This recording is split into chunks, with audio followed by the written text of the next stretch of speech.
நால்வரும் அவரிடம் தங்கள் சூழ்நிலையையும் பகிர்ந்தனர். எல்லா விஷயத்தையும் கேட்ட சாது, மகன்களே, கெட்ட கர்மாக்கள் தான் நமக்கு துன்பத்தை ஏற்படுத்தும். நல்ல கர்மாக்களை செய்ய துவங்குங்கள். செல்வம், கௌரவம், புகழ் எல்லாம் வந்த வழியே ஒரு நாள் சென்றுவிடும். ஆனால் புத்தி கூர்மையும் கட்டக்கல்வி நம் அனுபவம் இறக்கும் வரை நம் பின்னே தொடர்ந்து வரும்.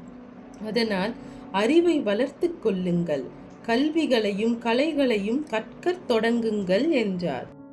மேலும் அவர், என் குருமார்கள் எல்லா கலைகளிலும் கை தேர்ந்தவர்கள்.